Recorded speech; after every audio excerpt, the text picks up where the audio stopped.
Let me shock you small, Mr. Adam. Just of recent, I had a call. I had a message from our counterpart in India who chatted with me. And today, in fact, he indicated interest in joining the organization. And I also had another person, another of our counterpart in US. A person in US, though is Nigerian, but he indicated interest in ensuring that he mobilized Nigerians over there to ensure that they be good ambassadors of nursing. Not just like that, as a Nigerian, you must be able to showcase that good image and also project our fantastic image outside this country. So you as a nurse outside the country, you must show and let other people in that country to know that you are an ambassador of nursing in Nigeria. So you don't just go there and behave anyhow. So that is what we are also doing. So we have the organization is open to all, in as much, not just when we say all, like in our states here, in our nation here in Nigeria. The organization is open for nurses under federal government, those that are working in under federal government, those that are working under state government, those that are working under local government, and those that are working in corporate bodies and also private sectors, and even the students, nurses. We also admit them to be members. In as much you have a good intention to contribute positively, and you are also ready to advance yourself and also the profession, because if you advance in the profession and you do well, the competency is there, the proficiency is there, you know what you are doing, honestly, the public will also benefit from that, your knowledge. So that is what we are doing, and the membership is open to all. So for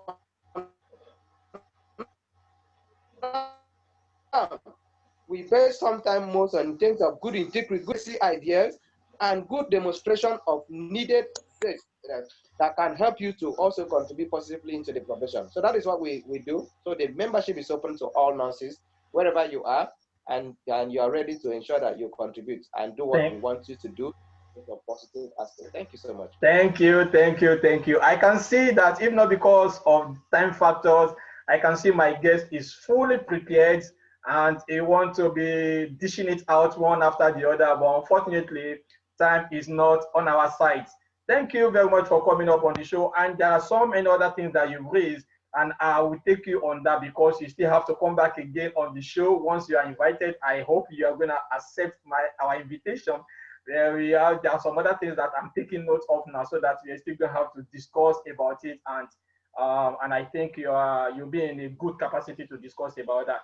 But before we go, I don't know whether you have advice to the state government and federal government basically about what we are currently facing, the challenges in the country as well as the global level. I'm talking about the pandemic of the COVID-19 and how it affects the healthcare workers, because there are statistics, official statistics, unofficial statistics about how healthcare workers are contracting the virus and the number of the death cases.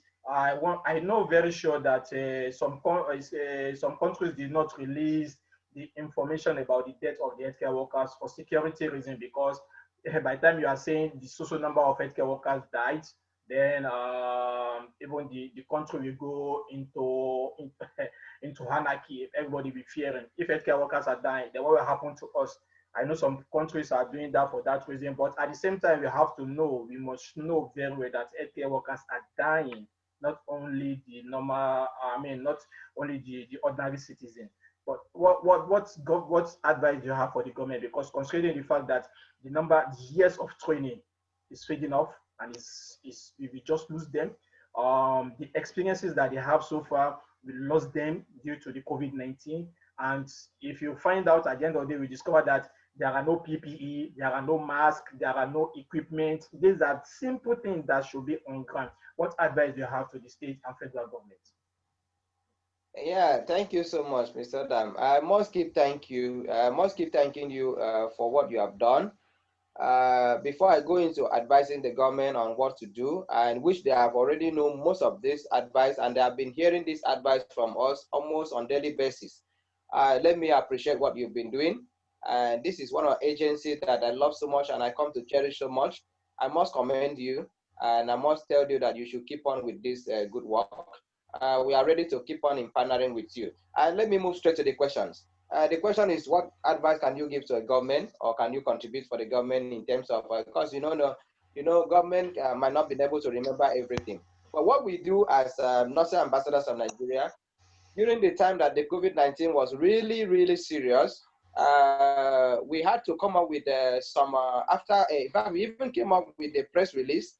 In that memo, that release, we stated some of the things that we could, the government could adopt, and it could be really, really be of help to them. Just like you having somebody having HIV, you don't just go to the hospital and start, because somebody is having HIV and you start exposing that person. Because one of the key things that we do is to advocate for our patients. The patients have that right to maintain their privacy. So we don't just infect like that. In terms of our country and our state in particular, where the national headquarters is, of Nursing Ambassador is located, we are really proud of the government, because they are really being proactive in terms of the data, in terms of information. Though sometimes you might not be able to get all, because there are some patients that will come to the hospitals and they don't give you the proper information because they are afraid that if they give you proper information, you will not actually care for them. So that is why, before I move into the advice, that is why nursing ambassadors have to go in and switch into action in seeing how we can do this customized face mask and share to our members, so that you'll be there to attend to these patients and you protect yourself. And as such, what advice we give to government is that we say that government should understand that there is enough shortage of staff. We are not been able to cover the World Health Organization ratio in terms of a nurse is to the mean a nurse per patient, or a patient per nurse. We've not been able to cover that. So there is a system asking the government to see how to address that issue of shortage of staff in the clinical area, and in all places where nurses can also be employed to go and work. Like right now, the country is actually ready to reopen our schools.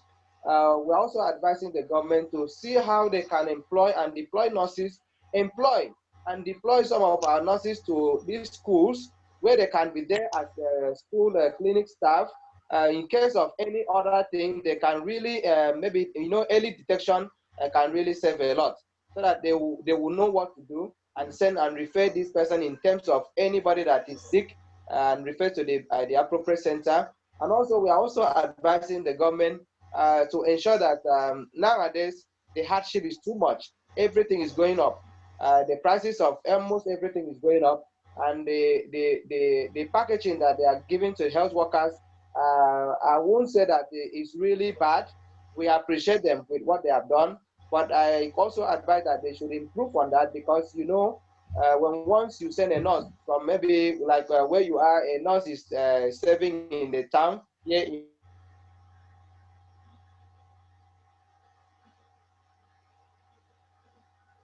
in Uyo, and you are now transferring the nurse to a very interior location, and you know what it means for somebody who don't have a family, already have a location where it's situated and they are comfortably doing well, and by the time you just wake up and transfer the person to different location entirely. So it's just to start life newly. So also advise government to see how they can ensure that the welfare packaging is very encouraging and motivating to the health staff.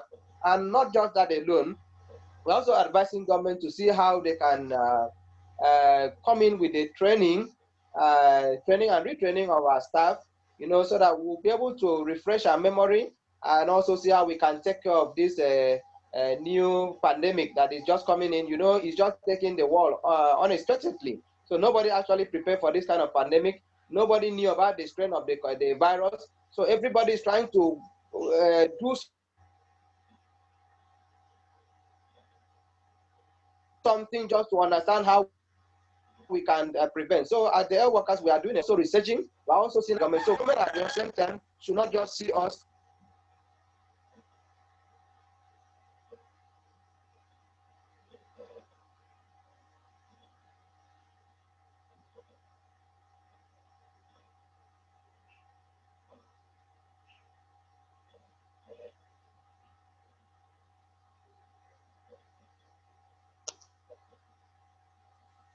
being at the front of fighting this COVID-19, they should also know that we are humans. They should be, and as so doing, we also advise government not to take decisions, and their policy making should come in stems that will really be of help to the common citizens, because when the policy is not actually going well, it can affect all sectors. So we advise government to see how they can take care of the policy and when they want to make the policy.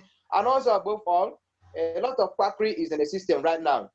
Some people claim to be nurses who are not nurses. Some people claim that they know everything about COVID-19, and they keep wearing their white and pretended as if they are nurses, so that when you see them on the road, they give you one kind of concoction to drink, and you think that this concoction can really help you, and you stay away from hospital.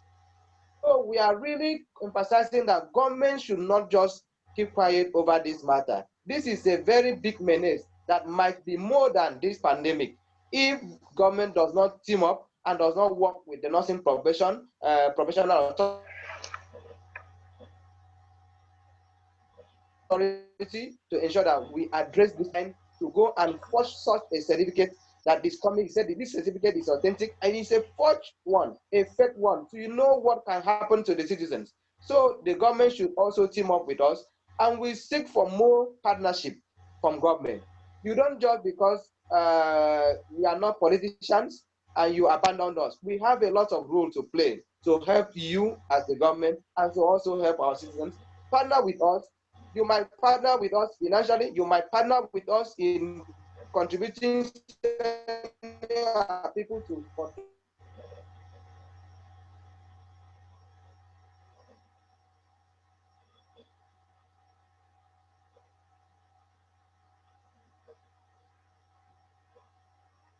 Thank you very much for that beautiful answer. Um, that was so fantastic, and went straight to the point, and it was full. Um, I think we had some issue with the internet connections, and that was supposed to have taken us to the end of the show. Um, I don't know whether my guest is still very much around. I actually lost the connection. I think it will come up as soon as possible so that we can round up the show. But it's quite unfortunate and very sad that we still have this issue of quackery, and on a daily basis it is growing and expanding in the country. Just like Ambassador Onoitem has mentioned, the government needs to come in very quickly to make a very proactive decisions on this. It is worrisome. It is unacceptable, even to the extent that they are now forging nursing certificates. That shows how terrible the situation is going. This has been happening. Government is um, they are overlooking it. They are not saying anything, though some state governments are taking very serious measures, and they are taking some steps. I know in some states in Nigeria, the committee under the leadership of the nursing directorate in the Ministry of Health, in collaboration with the nursing council committee at the state level, some states are taking some measures by shutting down all these illegal health outfits. But I've not heard, I don't know whether it exists, but personally, I've not heard of a single conviction that all these illegal medical outfits are being convicted by a law court, and they are being charged as duly. And even the law, so these are the things that the government need to take. If it has got to the extent of having a fake nursing certificates, which ordinary people may not be able to have the necessary knowledge to say whether this certificate is fake or original. They don't have the equipment, they don't have what it takes you bring a certificate to me and I can see that this is National Medical Council of Nigeria, you are a registered doctor, you are a registered midwife. How do I know whether it is fake or original? So that is why government need to take in, and there must be a very serious sanctions. That is what should be done. Serious sanctions, heavy one. Because I know at a point in time, even the law, there are some weakness in the law as well. Because I know maybe if the charge, if I'm not mistaken, is even less than, it's not even up to 30, I'm not sure, it's not even up to 300,000 naira. So an illegal medical center operating, making money, go to the law court, and he's going to be discharged because he has the money to pay for the fine. 300,000 naira is nothing for a private, but if the sanction is heavy to the extent that, yes, then I think it's something very important. Ambassador David, sorry, I think we had some internet connection, but we don't want to waste much of our time. We have come to the end, but before we go, I want you to have your last word before we end this show. Yeah, thank you so much, Mr. Adam. I will not say that this is the last word because I will still continue to partner with you.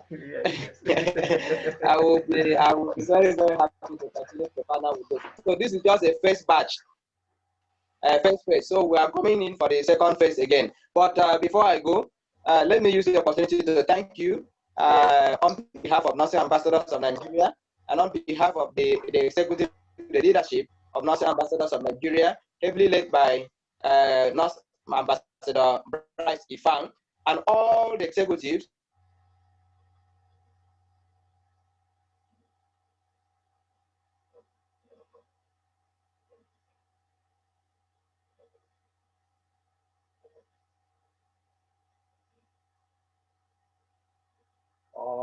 I think there is another issue there again with the internet connection.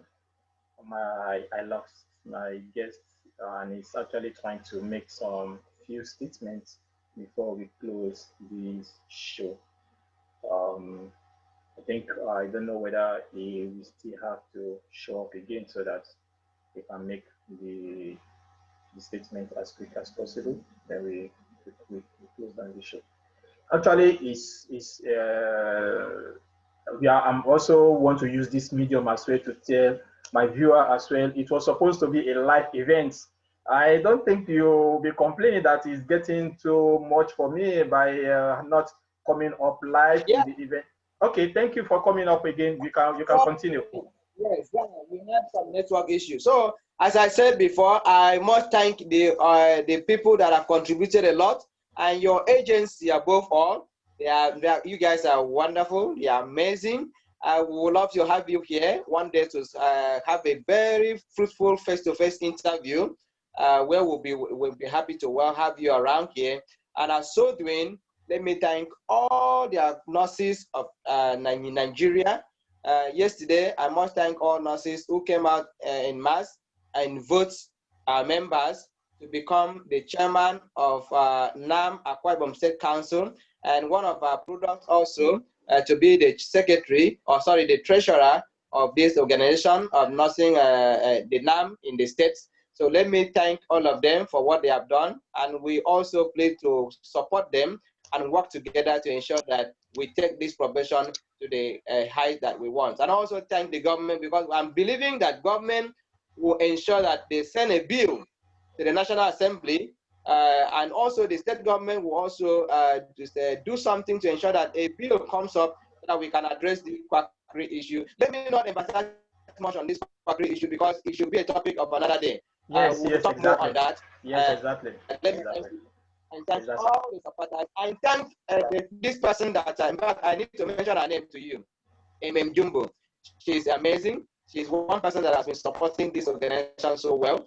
I must commend what she has been doing. Both everywhere, she's very committed and is very, very focused. Let me thank her. If I want to be able to take much of your time, thank you so much, because if I want to say more, you will take the whole of the so thank you so much. Thank you so much. Our governor said, well, God bless you. Thank you so much. Thank you, thank you, thank you, thank you, Nurse Ambassador Onoitem David, the Publicity Secretary of Nursing Ambassador of Nigeria and a major, how do I put it, gladiator of the organization as well. I just want to, I'm not asking you, I don't want you to have your input. Kindly don't respond to this, but we are looking for you to come up with to be a member of the ESCOs of Akwa Ibom State at a point in time. Then we are expecting to see you up at the national level as well. So these are the kind of talent that we need to move the nursing forward. So we'll be expecting you to come up and have a post in the executive. Thank you very much for coming up on the show. And to my viewers, just once again, we are very sorry that we couldn't come up live with this event at this period. It was due to technical issues, and these are the things that we cannot, they are beyond our control. And as I said, don't even forget as well you can also view some of the past events as well on the YouTube channel. Just click on it and you'll have all the past events. And don't forget to subscribe so that you can have the notification as well. Lastly, COVID-19 is real, and as healthcare worker, we should keep ourselves safe first. We should be healthy. We should have whatever it is necessary at our disposal before we discharge our duty as expected. PPE, face mask, everything that is important for us, because if we are safe, we can discharge our duty. If we are healthy, we can discharge our duty. We signed to keep the nation safe. We signed to keep the world safe, and that is why we must be safe first so that we can keep the world safe as well. Thank you very much for coming up on the show this time, and until I'll be coming on your way with another great and interesting guest and an interesting topic, keep safe and stay well. Bye to everyone.